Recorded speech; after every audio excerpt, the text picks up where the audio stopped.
Et sans plus attendre, nous allons maintenant nous rendre en Normandie et François et Raphaël vont nous faire visiter leur bâtiment pilote. Donc c'est un projet assez modeste que vous voyez là, hein, le premier qu'on a vraiment réalisé à échelle 1, après avoir testé quelques petits murs, quelques échantillons de murs. On a vraiment ici cherché à construire globalement un bâtiment à échelle 1. L'intention derrière ça, c'est de tester différents dispositifs de construction, différents détails, c'est d'évaluer les difficultés de chantier et de voir comment, avec le procédé qu'on a imaginé, on pouvait résoudre ces différentes difficultés. C'est ce qui a permis de nourrir par la suite les projets construits à Plymouth et l'actuel projet en cours, construit par Hudson, près de Norwich. Donc ce bâtiment est assez modeste, c'est 13 mètres carrés à peu près. On a essayé de construire avec les mêmes matériaux que ceux qui ont été étudiés lors des phases d'études en laboratoire, donc des matériaux qui proviennent de carrières situées à une trentaine de kilomètres d'ici. Les fibres végétales sont donc le lin qu'on a utilisé pour la bauge porteuse et également du roseau broyé, donc issu des espaces naturels autour desquels nous sommes. Donc ce roseau broyé a été utilisé pour réaliser la partie isolante de ces murs Cobb-Vosges. On a cherché aussi dans ce prototype à travailler au maximum avec la collaboration d'entreprises locales déjà habituées à construire en Bauge, donc qui nous ont assistés. Donc c'est une collaboration étroite entre le parc, Raphaël qui est à l'origine de la conception de ce bâtiment, moi-même et donc deux entreprises, donc deux artisans qui forment déjà la construction à la Bauge, qui construisent en Bauge eux-mêmes. Et donc on a travaillé ensemble pour mettre en place ce projet, donc collaborer, avoir des retours de leur expérience par rapport au traditionnel, des retours de cette expérience-là pour améliorer les dispositions constructives et évaluer le procédé de construction. Je vais maintenant passer la parole à Raphaël qui va vous présenter l'ensemble de ce projet.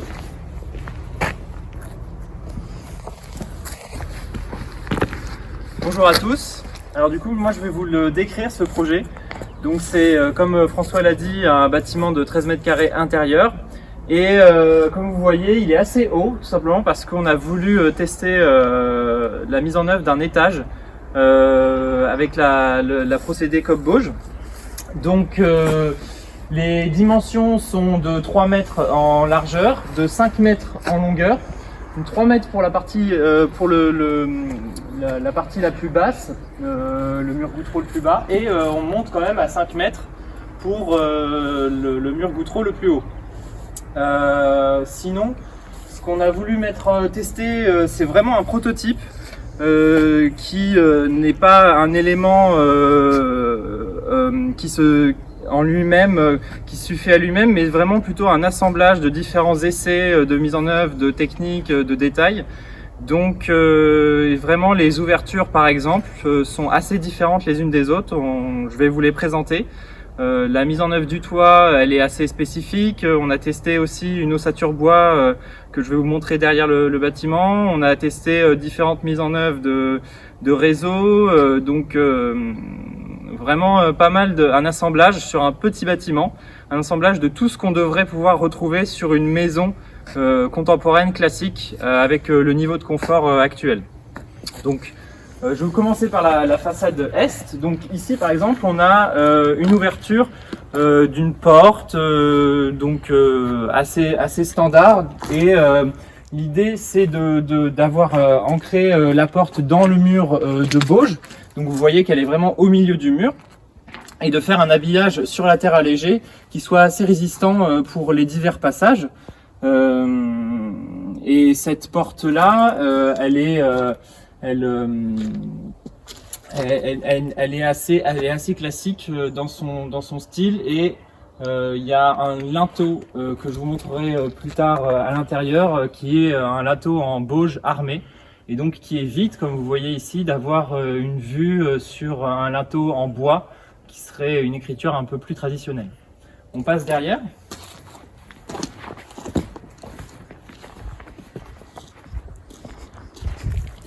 Alors ici, on a deux types d'ouvertures qui sont très différentes les unes des autres, mais qui se complètent. Plutôt pour le rez-de-chaussée, on a une ouverture qui a été attachée vraiment au nu extérieur de la façade. Et cette ouverture-là, comme on peut le deviner, elle n'est pas ancrée dans la terre allégée, qui est la couche à l'extérieur, qui est trop fragile pour tenir la menuiserie, mais elle est attachée à la bauge qui est plutôt mise en intérieur. Et comment on a fait? Finalement, on a installé des pièces de bois qui traversent le mur et qui s'ancrent dans la bauge, mais sur lequel la menuiserie peut venir s'attacher. Donc et ensuite, il y a un habillage intérieur que je vous montrerai aussi tout à l'heure qui permet de créer un éveil assez plus propre. Et au-dessus, c'est une ouverture qui est plutôt mise en surface à l'intérieur.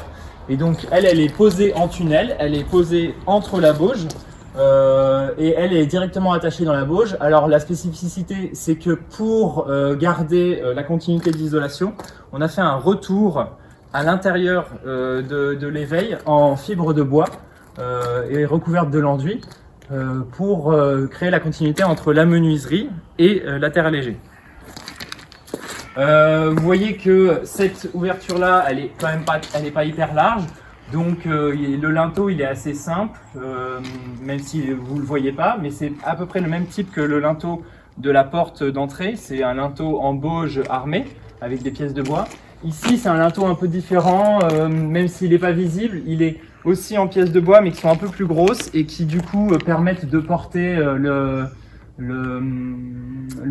l'ouverture, le franchissement de environ 1,50 m. Et à la fin, ça nous a permis de poser une plaque de bois pour terminer le linteau. On passe à la façade ouest. Alors cette façade ouest, elle n'a pas d'ouverture, mais elle a quand même une ossature bois que vous voyez ici recouverte par un habillage. Donc cette ossature bois, on voulait la tester pour comprendre la jonction entre différents types de murs. Un mur comme bauge, donc qui est vraiment au rez-de-chaussée, qui monte jusqu'à 2,50 m, et une ossature bois qui est plutôt classique avec une isolation en laine de bois. Et donc on avait toute la question de l'étanchéité à l'eau, de la couvertine à poser, de la jonction verticale entre un mur comme bauge ou en bauge et cette ossature bois au niveau du raccord d'isolation, du raccord à l'étanchéité à l'eau, l'étanchéité à l'air. Donc vraiment une pièce qui a l'air assez simple comme ça à première vue, mais qui a toute une complexité qui était assez intéressante à travailler. Donc on passe à la façade sud.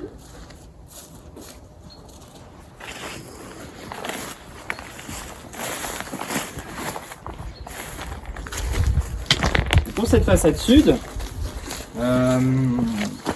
là c'est la spécificité d'avoir testé une grande ouverture, donc 2 mètres, des proportions assez classiques pour une maison contemporaine conventionnelle. On pourrait même aller jusqu'à 3 mètres.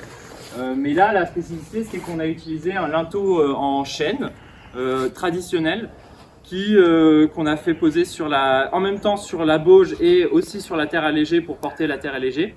Et donc ça nous a permis ensuite d'installer une fenêtre, donc pareil, en applique de l'extérieur sur le linteau et sur du coup la bauge qui dépassait de la terre allégée. On les a vissés, ces menuiseries, on les a vissés directement en fait dans des sortes de platines de bois qu'on a ancrées dans la bauge, et ça nous permet, on aurait aussi pu visser la menuiserie directement dans la bauge, mais on prenait le risque de visser directement dans des cailloux. Donc la platine de bois, ça apporte un confort assez de mise en œuvre assez non négligeable. Juste un mot sur là ce que vous voyez, c'est pas cope-bauge, c'est pas la technique cope-bauge, c'est l'enduit qui recouvre la terre allégée. Donc ça, c'est un enduit à la chaux qui a été mis en 2 couches. Donc il y a une finition chaux-terre pour donner cette couleur. Pareil, la terre elle vient du coin. Donc là on a fait c'est vraiment un enduit assez traditionnel, mais en même temps avec des détails assez contemporains, comme vous voyez des languettes de métal pour l'application. Là, il y a une couvertine qui permet de terminer l'enduit sur le soubassement, et il y a et sur le haut, donc vous voyez une couverture qui est en bac acier, en tôle ondulée, en acier. Donc ça, c'est pour donner une écriture un peu plus contemporaine au bâtiment, même si la charpente est assez traditionnelle. Donc c'est une charpente en bois. Et au soubassement, on a un soubassement en béton allégé. Donc avec une première couche intérieure en béton allégé à la bille de schiste expansé, une couche intermédiaire isolante, beaucoup plus isolante en béton cellulaire, et une couche extérieure pour l'habillage, pareil en béton allégé à la bille de schiste expansé. Ça, pourquoi on a fait cette petite complexité, c'est juste pour avoir la même résistance thermique que le mur Cobb-Bauge, et donc vraiment créer un bâtiment très performant tant au niveau de la toiture qu'au niveau des soubassements. On va rentrer à l'intérieur pour continuer à parler des détails et de la mise en œuvre.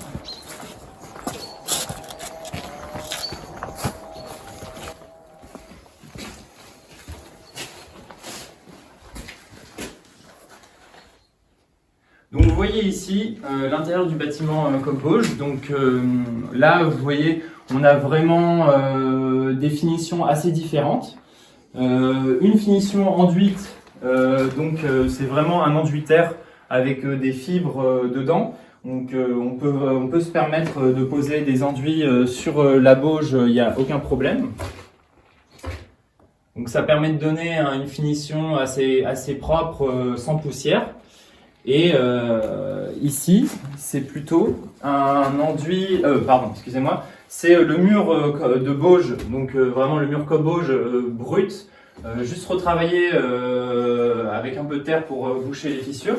Donc là, c'est beaucoup plus brut, et ça permet de donner un aspect ça permet de faire ressortir la terre. Vous voyez les différents détails de linteaux. Ici, on voit les linteaux en chaîne tels qu'ils ont été posés, qui sont posés sur des platines de répartition qui permettent de répartir la charge des linteaux dans la bauge.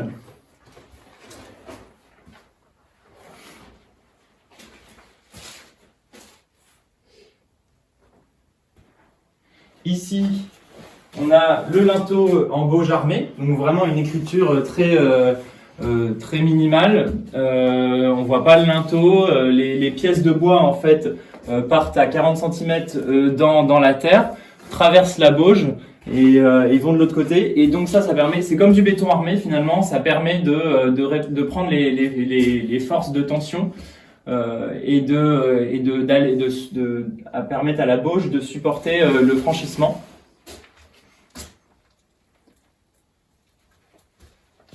Donc, ce sont des pièces de chaîne de 5 cm sur 5 cm. Il y en a environ 3 dans la bauge et 2 dans la terre allégée qui est derrière la porte, qu'on ne voit pas. Vous voyez, la porte elle est directement attachée sur la terre allégée cette fois-ci. Sur la bauge.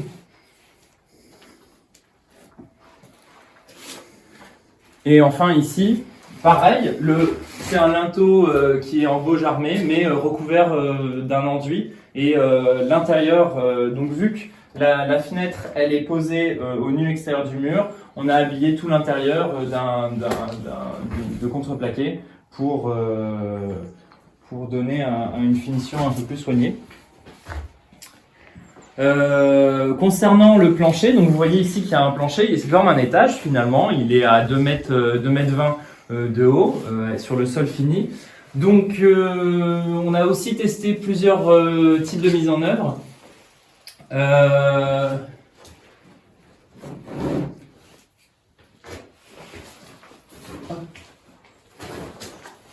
On a testé plusieurs types de mise en œuvre. Là, vous voyez la grosse pièce de bois, elle est ancrée directement dans la bauge, donc elle a été mise en œuvre dans la bauge pendant la mise en œuvre de la levée. Ça permet finalement, ça c'est une pièce qui permet de stabiliser le mur de bauge, c'est assez traditionnel comme technique. Ça demande juste de bien se coordonner avec les coffrages.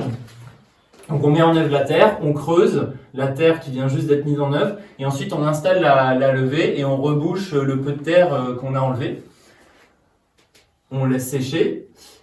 Sinon les solives que vous voyez, ici de ce côté-là elles sont posées sur un linceoir, mais de l'autre côté elles sont installées de deux manières différentes.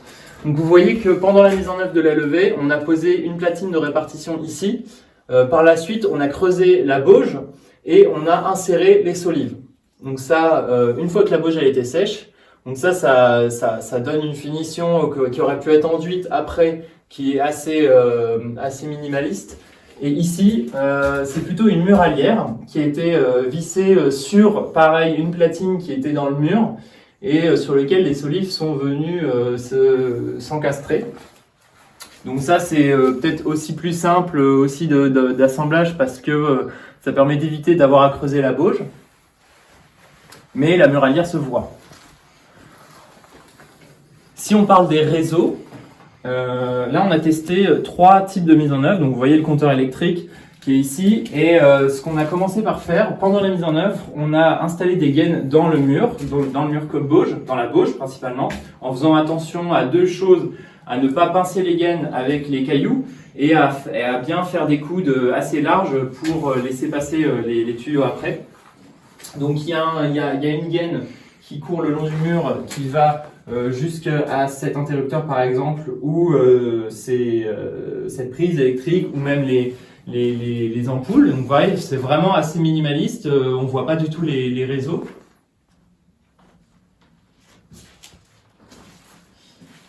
Il y a eu un deuxième type de mise en œuvre de réseau. C'est en fait là ce que vous voyez ici, c'est les traces d'un rebouchage. On a creusé des saignées dans le mur pour faire passer les gaines par la suite et ensuite on a rebouché. Ça c'est plutôt c'est plus pratique pour séparer les tâches et une fois que les murs ont été faits, sont secs, on peut mettre en œuvre les réseaux.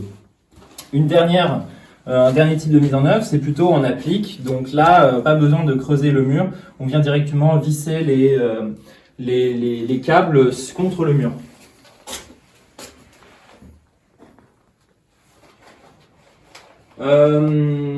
Je vais vous parler juste des levées un petit peu. Donc, ce mur-là, il est assez pratique parce qu'on voit encore les quelques levées. Il faut vous dire que au maximum, ce bâtiment-là, il y a 7 levées de hauteur. Donc, ça permet d'aller à 5 mètres sur ce mur-là. Les levées, on les a mises en œuvre de manière assez traditionnelle finalement. Donc, on a utilisé des coffrages grillagés pour les sécher plus facilement. Donc, ça, c'est le procédé coque-bauge. Mais ce qu'on a fait, c'est que vu que c'est le premier prototype coque-bauge, donc on voulait pas non plus trop prendre de risques sur le type de mise en œuvre. On a construit levée par levée, donc on a construit une levée de 70 cm en coque-bauge. On a attendu que ça sèche, on a enlevé les coffrages et on a reposé les mêmes coffrages sur la nouvelle levée. Et ainsi de suite. Donc, il y a eu quand même un temps de mise en œuvre assez long qui a duré plusieurs mois. Et ce que vous voyez, c'est qu'il y a eu quelques essais, des rebouchages et tout. Donc ça, c'était vraiment le principe, le premier prototype, même si on a vraiment beaucoup appris à ce moment-là. Finalement, on a installé des sondes dedans et ça, je vais laisser François reprendre la main pour vous parler des mesures qui ont été faites lors du chantier et aussi après, elles sont encore en train d'être faites pendant qu'on filme.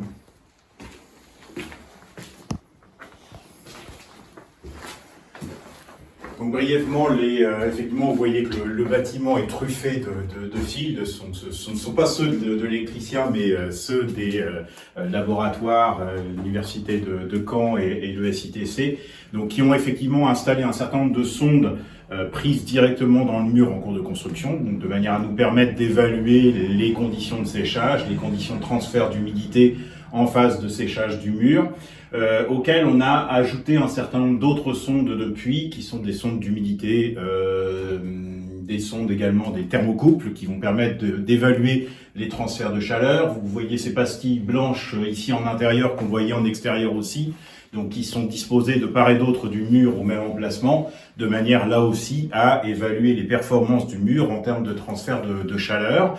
Donc ça va nous permettre de voir effectivement les performances réelles et non plus théoriques d'après études de laboratoire, donc d'évaluer les performances réelles des murs. On voit aussi ici quelques autres appareils donc qui vont nous permettre là d'évaluer la qualité de l'air intérieur, donc de mesurer température, humidité relative de l'air, mais aussi teneur en CO2, en COV, particules fines. Donc ils vont nous permettre là aussi d'évaluer les performances réelles de ces murs en coque Bauge. Dans le processus également de construction, on a cherché aussi à évaluer les performances de mise en œuvre. Donc Raphaël a fait un travail aussi assez important pour nous permettre d'évaluer le type d'outillage utilisé par les entreprises, le temps que prenait chacune des tâches et d'évaluer aussi par ce travail sur cette double hauteur, d'évaluer les différences entre une mise en œuvre d'un plein pied, donc l'équivalent d'une maison voilà, rez-de-chaussée simple, et puis d'évaluer aussi les impacts d'une mise en œuvre en étage. Donc on s'est aperçu par exemple entre la première levée où nous découvrions tous la mise en œuvre, on a évalué à peu près à 12 heures par mètre carré de mur, 12 heures hommes. En arrivant sur les dernières levées du premier étage avec un temps optimisé, un process de mise en œuvre optimisé où on arrive à réduire par 2 ce temps de mise en œuvre, on arrive à 6 heures par mètre carré de mur. Et dès qu'on passe sur les étages, là on a repris un petit peu de temps de mise en œuvre du fait d'une manutention un peu plus importante, et donc là on s'est aperçu qu'on repassait à 8 heures mètre carré. Donc ces informations-là sont évidemment à prendre avec beaucoup de pincettes dans la mesure où nous sommes sur un bâtiment de petite dimension avec pas mal de difficultés d'échelle qui rendent évidemment ces temps-là tout à fait relatifs. Je pense que nous avons fait là le tour de l'ensemble de ce petit projet et bien sûr nous restons à votre disposition pour toute question relative à cette expérience.